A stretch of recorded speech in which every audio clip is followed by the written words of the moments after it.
Hi guys, dumating na nga itong in-order kong makeup set ng O2O. Mascara lang talaga habol ko, pero nakita ko itong makeup set. Mas mura, so why not i-try, diba? Kompleto na siya. Meron na siyang primer. Never ko pa na-try mag-primer eh. Pero tingnan natin kung effective. Tapos oil control na foundation. Mascara. May free pa siyang crunchy, oh. Yung sa ipit sa buhok. Ang cute. Free lang yun. So, bubuksan natin. Try natin to. Ito yung primer niya. Zero pores. Tingnan nga natin kung matatakpan talaga yung mga pores natin dyan. Ayan siya. I love the packaging and the color. Color browns. Ganda talaga. Ang syala ng packaging niya. Ito naman yung O2O foundation. Anti-oil daw siya. Perfect sa mga oily face. Tingnan natin. Ang ganda ng lalagyan niya, oh. Tingnan natin yung loob.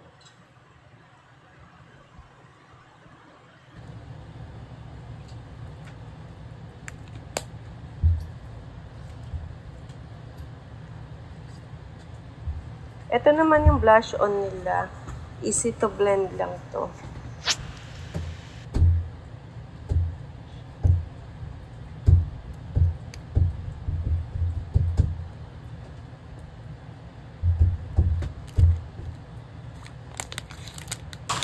Then, yung lipstick nila.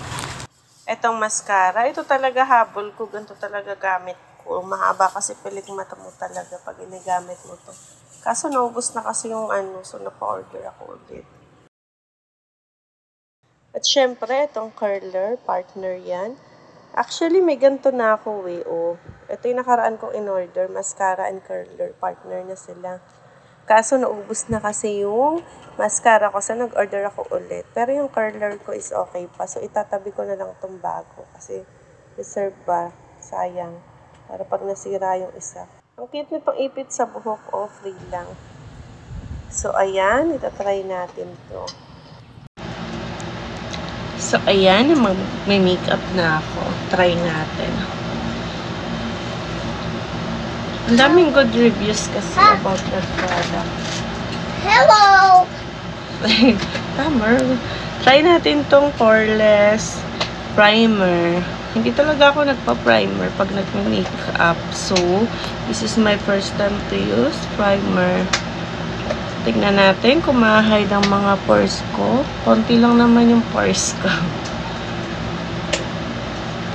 Ay, wala akong pang-blend. Kamay na lang. Oh, ang ano niya, ang smooth niya. Ang lambot niya sa balat na parang ang smooth ng parang baby face yung balat mo pag in-apply. Feeling ko nga ma-hide talaga yung mga pores ko kasi ang smooth niya ba, parang nakaka-smooth talaga siya ng balat. Dito mas puruhan natin sa ilong. Kasi dyan ang prom. Wala, ang smooth oh. Ang smooth niya.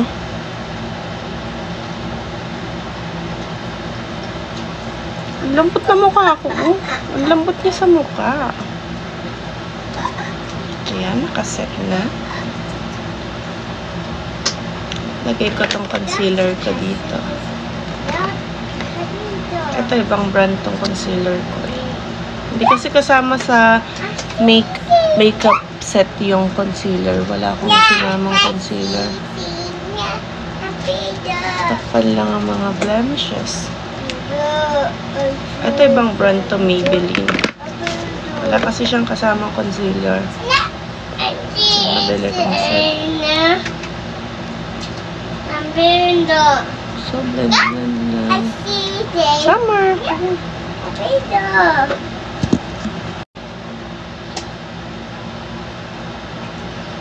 Lambot sa mukha nung primer na ginamit ko. Real talk, malambot siya sa mukha. Smooth talaga siya. Pero ang ganda nga niyang primer. Poreless nga ang dating. Glassy ng peg. Yan. After ito, Etong blush on nila. Itong Most blush on. Actually, pwede rin siyang eyeshadow.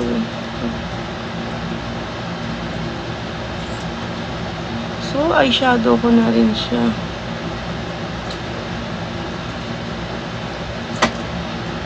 Perfect. Ganito kasi gusto kong mga blush on ba. Smooth lang. Yung parang ano lang, natural lang yung pisngi mong ma-pink-pink. Mga gantong, hindi kasi ako masyadong, hindi ako nag-makeup na makapal. Maganda yung ganito, very light lang. Oo, diba? Ang fresh niya lang. Yan pa natin konti.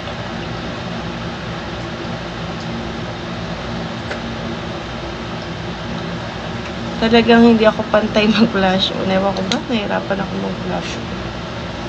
And, eto na. Ito talaga gusto kong itry eh. Kasi oil control tong foundation nila. Itong powder nila, oily face kasi ko. So, hindi ka retouch ng retouch kasi oil control na siya.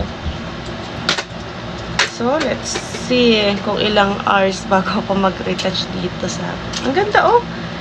Ang syala. Kasi yung ibang foundation, diba, nalalagyan yung salamin nila ng powder. So, pag magsasalamin ako sa dati kong foundation, buburahan ko pa yung, lilinisan ko pa yung mirror. Kasi nga, ano, nalalagyan. Pero ito, may takip, oh.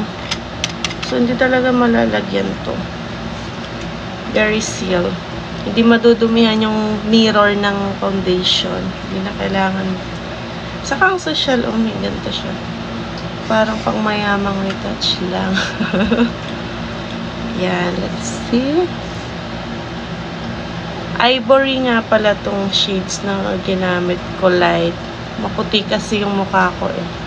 So, may different shades naman to. Kung anong skin color niya.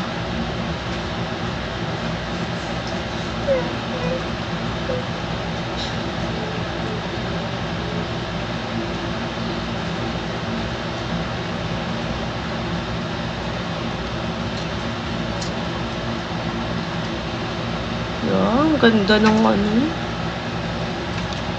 Parang poreless nga ah. Takpan yung mga ano-ano ko sa ilong ah. Ang smooth na ng aking face. Ganda oh. O diba? Hindi malalagyan to sa lamin ng powder. Hindi ka napanay ganun.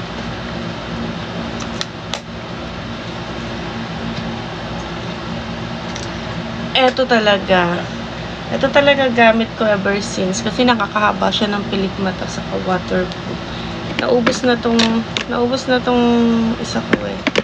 Ito lang talaga bibilhin ko sa shop nila. Eh kaso nakita ko yung set. Ito lang naman talaga bibilhin ko tong mascara. Nakita ko kasi yung set na eh. So tinry ko na rin yung iba nilang products. Kahit ito lang naman habol ko mascara. Hindi naman nagkakala yung presyo eh. Mura kasi kapag set mo na siyang bibilihin. May discount. Kaya isa-isa. Sa kasakto, wala na rin akong lipstick. Hindi naman kasi ako nagli-lipstick. Lip balm lang na may kulay. Eh this time, gusto ko mag-lipstick. Ewan ko ba? Ay!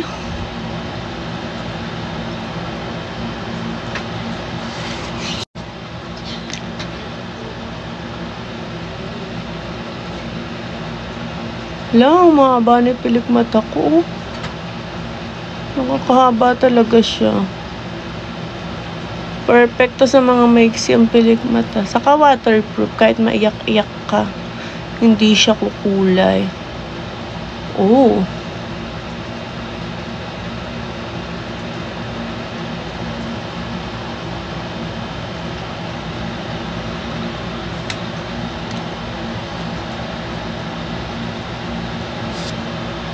Tignan nyo, oh. Diba? Tignan nyo difference.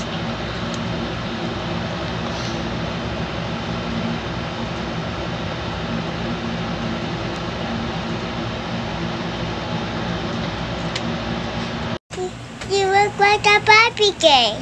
Tignan mo, mukha na raw akong Barbie. Sabi ng anak ko, paulit-ulit, Mami, you look like a Barbie girl.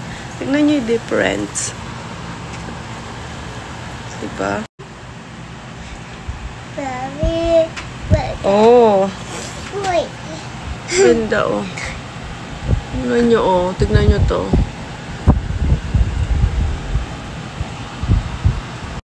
So, lalagyan naman natin tong kabila. Nakakahaba talaga siya ng pilik mata. Depende sa inyo gaano kahaba gusto niyo. Ako kasi ayoko na masyadong mahaba. Gusto ko yung parang natural lang siya tingnan. Kasi pag masyadong mahaba, OA na ba? So, lagyan nyo lang ng lagyan hanggang sa ganong kahaba ang gusto nyo sa inyong pilik mata. Okay na yung ganyan. Natural look lang. Hindi masyadong mahaba. Hindi ako nasanay maglagay ng mascara sa ibaba. Ewan ko ba? Ever since talaga natuto ko mag-makeup, sa taas lang talaga ako nagmamaskara. Hindi nga pala ako nagkikilay. Ganyan na kasi may kilay na ako eh. Nakaayos na. And last but not the least, eto na. Ang ganda ng shades nito, oh, red. Maganda siya sa gabi gamitin. Nagre-red lipstick lang ako sa gabi eh. Sa araw kasi dapat ano lang, light lang tayo. So pink lang ako. Lip balm lang na kulay pink ako sa araw. May free pa siyang ganito. Hindi ako nagkikilay, pero sinusuklay ko siya para yung mga powder or polvo ba na napunta sa kilay ko na ano, suklay-suklay lang. So, this is my final look. Ang ganda ng pilig mata ko. Ang haba. Ang ganda ng set. Worth it siya. Mura lang. Talagang poreless. Oh, ang ganda ng primer. Hindi kita yung mga pores mo talaga sa primer. Ang ganda.